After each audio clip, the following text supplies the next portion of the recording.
საგამოსო საკითხებიდან გავიაროთ, თუ ზოგადად რა თქვა გავლილი. ანუ მე გადმოვიწერე ახლა სტუდენტების გამოგზავნილი რაც იყო ესენი ყველაფერი. მოდი საწყისი აწყობებით დავიწყოთ და მერე გადავიდეთ საკითხებზე რა. კარგი. ანუ პირველი ახლა ის ადმინისტრირებიდან კომპანია უნდა შევიყვანოთ აქ. კომპანიის მონაცემები. ანუ ძირითადად ისინი იყო დასახელება, ორჯერ უნდა შევწეროთ. უნდა მივუთითოთ ეს სამართლიანი ფორმა და ანუ აქ იყო მისათითებელი ეს პროცენტები და დღე და ასე შემდეგ. ანუ აქ თუ არ არის მითითებული, აქ უნდა მივუთითო განაწილებული მოგება და აქ პროცენტი უნდა მივუთითო 15%.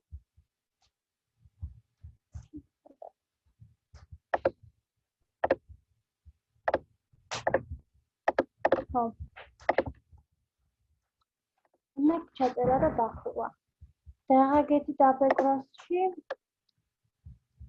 დაღაგეს გადამხდელი უნდა მივუთითო თუ არ არის მითითებული და შენახვა და საპენსიო ფონდით უნდა მივუთითო აქ. ანუ აქ ორივეგან 2% უნდა ჩაწერო.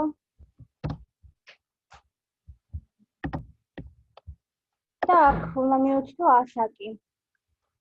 კაცისთვის ეს არის 65 წელი თუ არა 60 მე მგონი და ქალისთვის 55. ესე იყო, ხო? ვისაც გახსოვთ. 65-60-ია მე მგონი თუ არაფერი შეცვალეს. რაღაცა მე 60 და 55. დოქტორმა მასე ჩაწერა. 60 და 55. არა, ეს სქემაში მონაწილეობა, ვისაც ანუ დაგროვებით საპენსიო სქემაში მონაწილეობა ვისაც მოხსნილია, ეგ არის პენსიას და არა. აი, იყო 60-55. და იქ მოგების გადასახადში 15% უნდა იყოს, 0.15 არ უნდა იყოს. აუიხო. აქ უნდა იყოს 15%.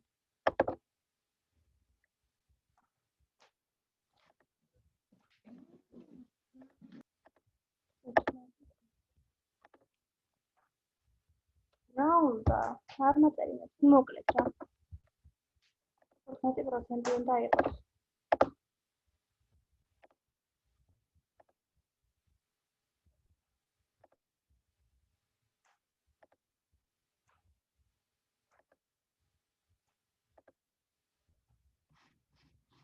პირველი ახლა რაც არის საწარმოზე. სხვა მეტის ჩაწერა მეგონი აქ არ უნდა. ანუ აქ საიდენტიფიკაციო კოდის ჩაწერა უნდა და იქ რაც იქნება მითითებული ის უნდა ჩაწერო. და მისამართში უნდა აქ ქალაქის ღირსის მითითება, იურიდიული მისამართი და ფაქტიური მისამართი. ეს არის და ეს. შემდეგ თუ არ ვცდები უკვე ნომენკლატურის ჩაწერა არის. აქ საწყობში უნდა შევიდეთ და საწყობიდან ჩავწეროთ ნომენკლატურა. არის ცალკე ჯგუფების შექმნა და ცალკე კონკრეტული ნომენკლატურის შექმნა. ჯგუფის შექმნა თუ გინდა ამას უნდა დავაჭიროთ.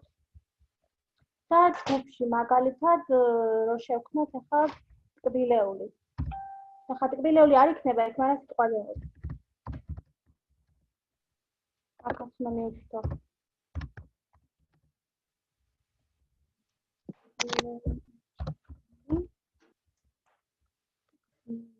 ხო, ეგენი მე მგონი ყველამ ვიცით. არა? ხო. იქ ისიც აჩვენია აბა ადმინისტრირებიდან რომ თავთ მარაგებს რაღაცეებს.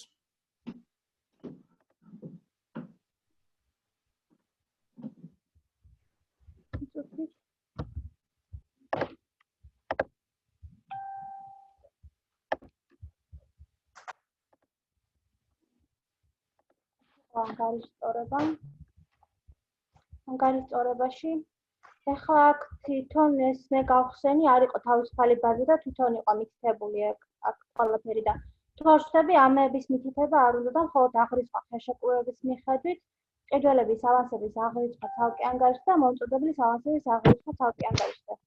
ამების მითითება უნდა. ესენი აღარ უნდა. შემდეგ იყო გადასახადები.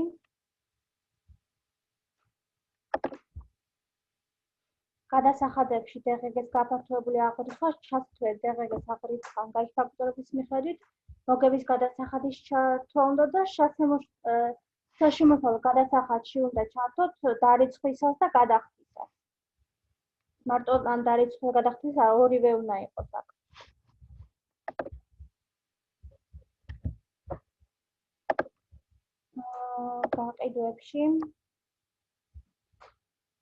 გაყიდვებში ფასების რამდენიმე ტიპის გამოყენება, მექანიკური ფასების გამოყენება. აქ რომელები მონიშნათ, ხო არ გახსოვთ? მან ზუსტად არ ვიცი, მაგრამ აი მარაგებში იყო რეზერვირების ის გამოსახულება. რომელში გაინტერესებდათ? მარაგებში? ხო. გაყიდვებში იყო რამდენიმე ტიპის რეზერვირება იყო, კი, აი რეზერვირებაში მარაგების რეზერვირება, მარაგების ავტომატური რეზერვირება და შეკვეთები გადაადგილებაზე ესენი არის მონიშნული. ვიღაცას გქონდა დადებული რაღაც ფოტო თუ არ ვცდები ჯგუფში, რომელი ალმები უნდა ჩაგვერთო და რავი.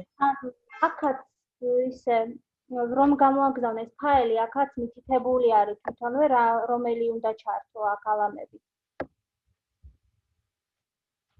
აი ესენი უნდა იყოს ჩართული. ამის მიხედვით, მაინც პირველი 3 და რეზერვირება და მარაგების ავტომატური რეზერვირება, სხვა არაფერი. ესენი ხო, ესე იგი წარმოება არ უნდა იყოს აქ. არა, ეგ არა. ხო და რეზერვებში უნდა იყოს ესენი მარტო. პირველი და მეორე და ის გადაადგილებაზე არ გინდა. აჰა, გასაგებია. ნუ ამას მაინც გამოვთვალ.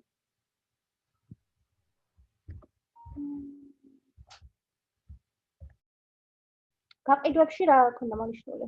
გაყიდვებში დაიცა გადაადგილება ის არ არის, მაშინ ტრანსპორტირება გავაკეთეთ, თუ ეს საწყობებზე უნდა ჩართოთ აი მე ალმები. მაშინ თბილისის და ბათუმში გადავიტანეთ.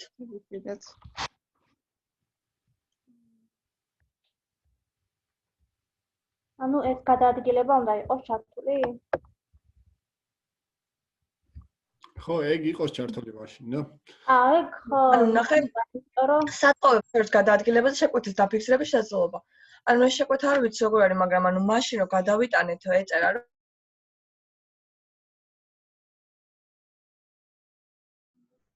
ხმა გაითიშა?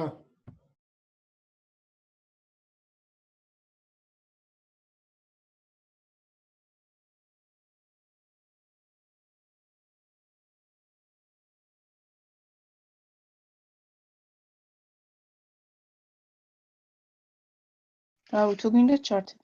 მგონი არ ჩამონათვალში არ იყო. ადმინისტრირებიდან გადასახადებში საშემოსავლო გადასახადის ასახვის ტიპი უნდა ჩართო, დარიცხვის და გადარიცხვის, მარაგებში თვითღირებულების შეფასების მეთოდში საშუალო, გადასახადებში გაფართოებული აღრიცხვა, DGG-ს აღრიცხვის ანგარიშწორება, ადმინისტრირება, მარაგებში ასევე მარაგების აღრიცხვა საწყობების მიხედვით, თვითღირებულების აღრიცხვა საწყობის მიხედვით, ნაშთის კონტროლი, მარაგებში რეზერვირება და მარაგის ავტომატური რეზერვირება, ანგარიშებში აღრიცხვა ხელშეკრულებების მიხედვით, გაყიდვებში ფასის რამდენიმე ტიპის გამოყენება, მყიდველის შეკვეთები, მყიდველის ავანსები აღრიცხვის ცალკე ანგარიშზე და მომწოდებლის ავანსების აღრიცხვა ცალკე ანგარიშზე. ამით ვთავრდება. ფინანსურ აღრიცხვაში რა უნდა იყოს აღნიშნული? არაფერი არ იყო ფინანსურ აღრიცხვა არც. ფინანსურში არაფერი. არაფერი არ უნდა იყოს. ანუ ჩატში ჩვენთან გამოვაგზავნე რა ყველა ფოტო. ფინანსური არ გინდა, ფასის ტიპების გამოყენება უნდა იყოს, ხო? ესიც უნდა იყოს. ეხლა გეტყვი ბაზაში რაც მაქვს ჩვენთან უნდა იყოს მომწოდებლები და შეკვეთები საქონლის ფინანსურ აღრიცხვაში არაფერი არ მაქვს ჩართული ამებან, რაც ბაზა მაქვს გაკეთებული, მაგას ვიძახი რა. ხო, მეც გამახსენდა, რომ თქვა ეხა კონსულტაციაზე, რომ არ გვინდაო ეგო და ხო, გამახსენდა. შესყიდვებში ორი რაღაცა თქვა, მგონი იმპორტი თქვა და იმპორტი და მომწოდებლეთან შეკვეთები უნდა და საქონლის იმპორტი უნდა. ხო, ეს არ არ უნდა ეგ პირველი. და მეტი არაფერი ხო აქ? ეს იყო. ნახე შეკვეთები გადაადგილებაზე არ მაქვს ჩართული ეს ალამი. რეზერვებში მარტო მაქვს მარაგების რეზერვირება, მარაგების ავტომატური რეზერვირება. ეს არ არის. მესამე ალამი აღარ არის ჩართული. ორი უნდა. ანუ მე მგონი აქ ამაზე დიდი რაღაც პრობლემა და ეს არ იქნება. ანუ ასე არ ჩამირთავს, ანუ უშუალოდ აი ამ ბაზიდან არ ჩამირთავს.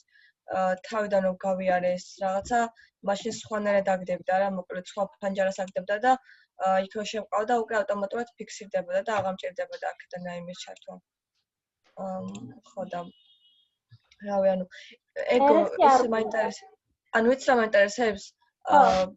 ანუ ეს ჩვეულებრივად ახლა როგორც იმას წერდით ხოლმე საკონტროლოს, ეგრე არ წერთ გამოთითას თუ როგორ არის? კი, მასე დაწერ, დაწერ, მასე გამოგიგზავნი Word-ის ფაილს, სადაც ჩამოთვლილი იქნება, აი როგორც ეს არის. დავალებები იქნება ჩამოწერილი. ანუ ეს ატვირთულია ფაილი იმის გამოცდის ფორმატი, როგორც იყო შემოსული. კითხვები და ასე შემდეგ. კი, ანუ იმაში ჩატში დევს და აქაც გამოვაგზავნი აქ.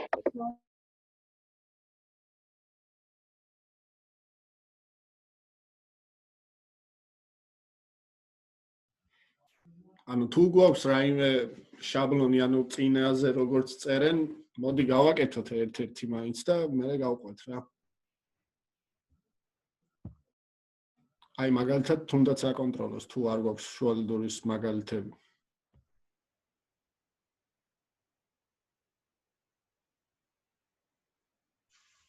აი რაც განსხვავებული იყო, ეგენ რო გავარჩიოთ, მე მგონი ჯობია.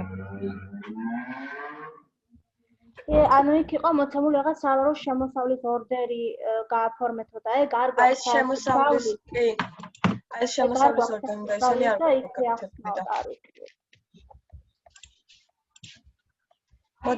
მოდი ეგ გავარჩიოთ პირველი, ეგ არის მნიშვნელოვანი, რაც არ ვიცით.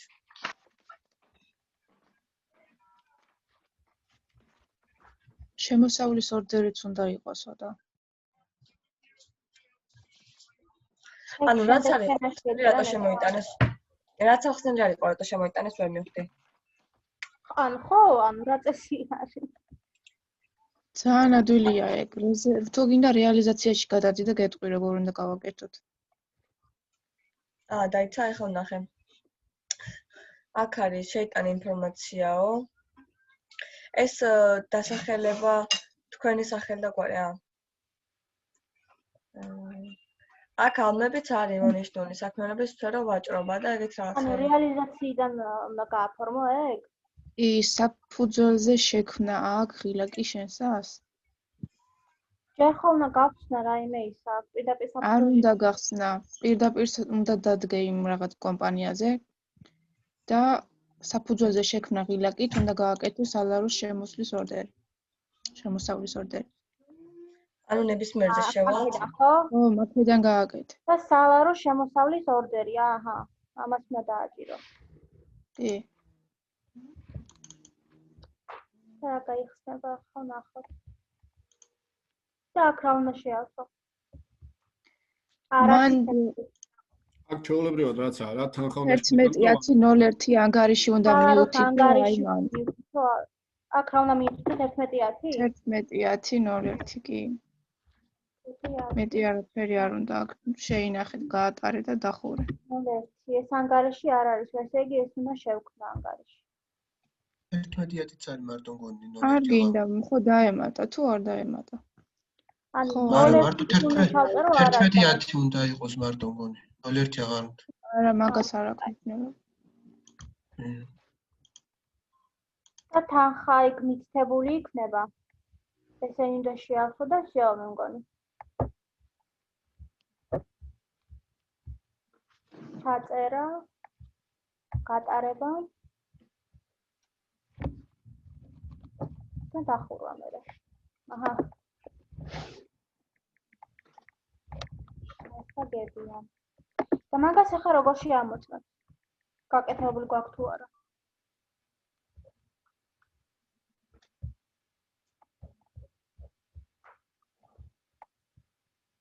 სალაროს ნაშ შეხედავს მე მგონი, ანუ თუ შემოსავლის ორდერს არ გამოწენ, ნიშნავს რომ ფული არ შემოგვცლია და შესაბამისად ნაშთი არ შეგეცვლება.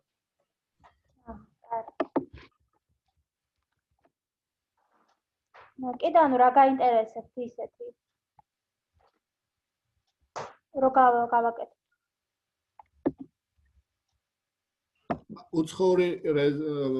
უცხოური კომპანიებიდან შესყიდვები და იმპორტები გავაკეთოთ რა მას. რეალიზაციაც და სოლო.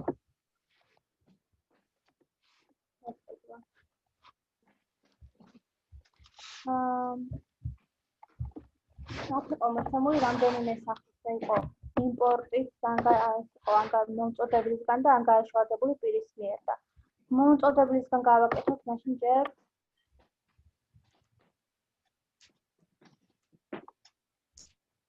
მომწოდებლისგან მომწოდებელი ნებისმიერ შევარჩიოთ ოღონდ ამ შემთხვევაში მომწოდებას თვითონ მითითებული უნდა ქონდეს დღგ-ს გადახდის იმაში, ანუ თუ მის არ არის იმპორტი, მაშინ იქ უნდა ეწეროს არ არის დღგ-ს გადამხდელი და თუ იმპორტი არის, მაშინ მხოლოდ იმპორტი უნდა იყოს მითითებული.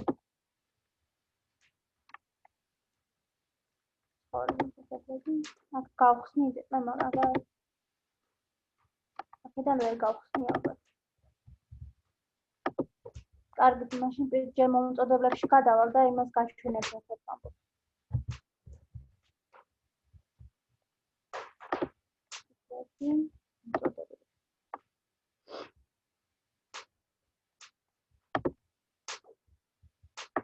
გასეთ ნახოთ კარა.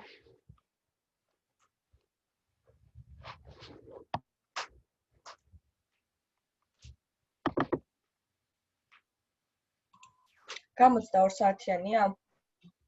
კი. და დროის როგორ ჩაიტიეთ? მარტივად დაწერეთ? მარტივად ატარებ. ანუ მე ვერ გავიგე.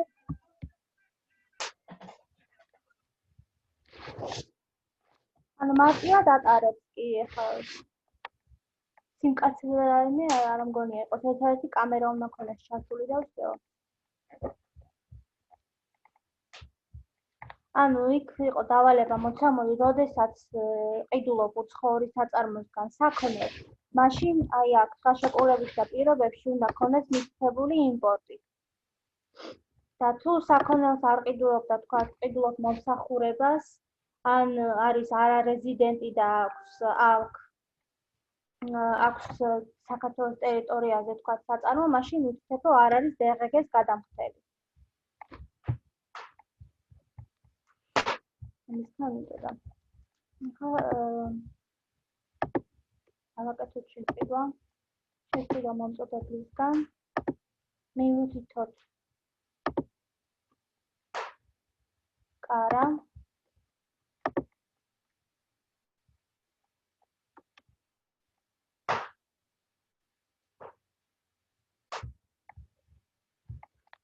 საწყობს არ უთითებ, რადგანაც ყიდულობს მომსახურებას. დავამატებთ მომსახურებას აქ. დამატება ღილაკის და ჩავწერთ თქვა საქონლის ტრანსპორტირება.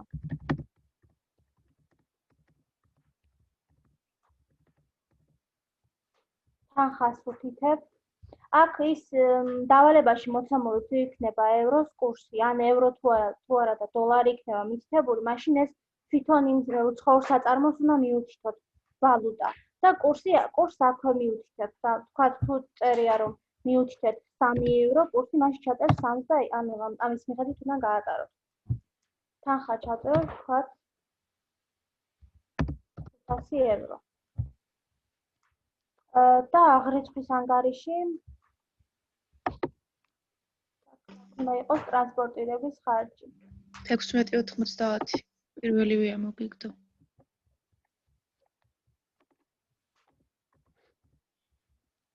ტრანსპორტირების ხარჯი გადაგიხდით.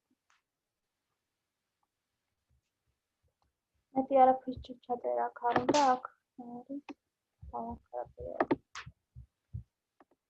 შენახვა და გატარება.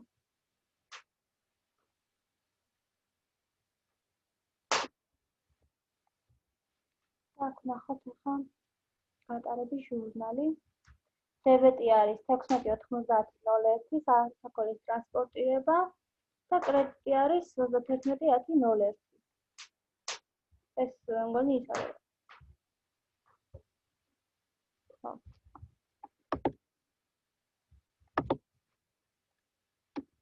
ტრანსპორტირება.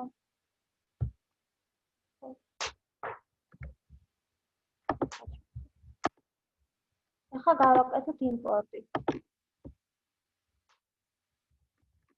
იმპორტში ჩავწეროთ კარგო.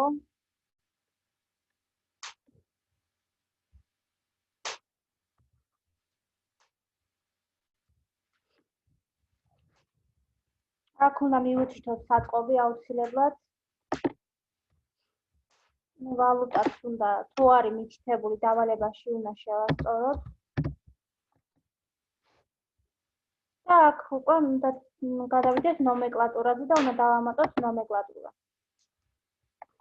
მაგალითად რზიანი შოკოლადი. რაოდენობას ჩაწერთ. ფასი ანუ თუ ახლა ამას თუ არა. აი ხა იმის თქواس ვაპირებდი თუ ფასი აქვს მითითებული ნომენკლატურას მე კი თავის გამოვარდება თქო, მაგრამ ეგ გაყიდვებში არის, აქ არ არის. 4 ევრო. თანხა მიიღება. და აქ მეტი არაფრის ჩაწერა არ უნდა, ახლა აქ ნახეთ თუ თავი ამის შეხედი არ არის შესაძლებელი. ჩაწერა. და გატარება. გატარდა. გატარების ჟურნალიც ასე გამოვიყურებთ. და ახლა გავაკეთოთ ეს იყო იმპორტული საქონლის განბაჟება იყო დავალებაში, ანუ მე შემხდარო განაბაჟეთ იმპორტული საქონელი და ამისთვის ჯერ უნდა გააკეთოთ დამატებითი ხარჯების განაწილება და მერე იმპორტი.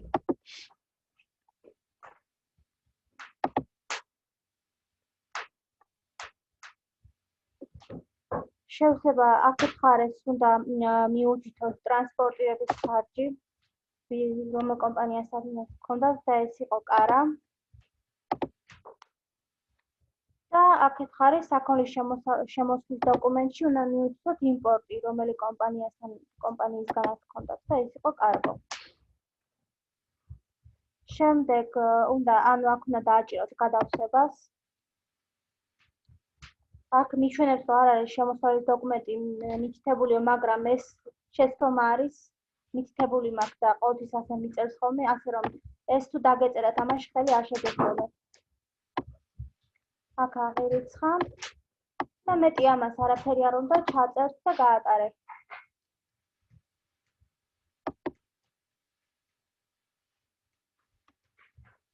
და მე ამ ანგარიშებსაც გადახედავთ.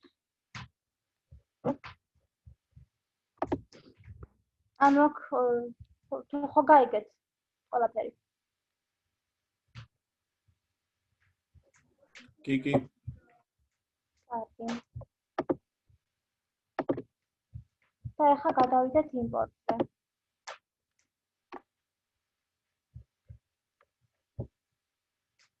ჯერ ის დავიმახსოვროთ, სატრანსპორტო იმპორტში უნდა მითითებული იყოს ორივე იმპორტის თანხაც და სატრანსპორტო ხარჯის თანხაც, ოღონდ ლარებში, ევროში არა და გაითვალისწინეთ, რომ ეს სატრანსპორტო ხარჯი ლარებში რამდენი იქნება თავიდანვე, რომ შემდეგ აქ მიუმატოთ. ანუ აქ შევქმნით. აქ უნდა დაამატოთ იმპორტის დოკუმენტი, რაც იყო კარგოსგან და აქ პირდაპირ გამოისახა რა არის ლარებში თანხა. ეს იყო ევროში. აქ მიუთითებთ იმპორტის განაკვეთს, ანუ ეს უნდა იყოს 12%. და აი აქ რო ბაზა რო არის ბაზის ქვეშ უნდა მიუთითოთ ამ კარგოს და კიდე სატრანსპორტო ხარჯი იყო იმ კარას ანუ ამ ხარჯების ჯამი ლარში და რამდენი იყო ეს იგი იქ მეწერა 500 евро 3 ევროზე და იქნებოდა 1500 ლარი და აქ 700 ლარი ესე იგი ჩვენ დავწეროთ 2200 ლარი აქ გამოისახება უკვე იმპორტისგან თანხა რაც არის აქ და შემდეგ ამ კალკულატორის გამოყენებით ამ თანხას ბაზის თანხას უნდა დავუმატოთ იმპორტის თანხა და გაამრავოთ შემდეგ DRG-ს განაკვეთი, ანუ 18%-ზე. დამატებული 264 და გამრავლებული 0.13. ამ თანხა მივიღეს და შემდეგ ამ თანხის მიღების შემდეგ უნდა დააჭიროთ აქ განაწილების ღილაკს. და ეს DRG-ს თანხა აისახება ქვევით DRG-ს თანხაში, ანუ აქ აისახება. და ამით ეს მორჩა, ანუ აქ მითითებული კი იქნება კიდევ ესენია A და C და ესეც მივთითეთ, მაგრამ რა ვიცი, მგონი დიდი მნიშვნელობა მაგას არ აქვს. ჩაწერა და გატარება. გატარებული არის და ესეც ანგარიშები. ეს იყო შესყიდვები. ახლა კიდე რა გაინტერესებს? გაყიდვების გავაკეთოთ? კი, გააკეთება. მაგრამ 10 წუთში გაითიშება და ხوار გავიდეთ და შემოვიდეთ. კი. აი და იქ ჩატში ჩავაგდებ ახალ ზუმს, იმიტომ მე მგონი პაროლ შემიცვის.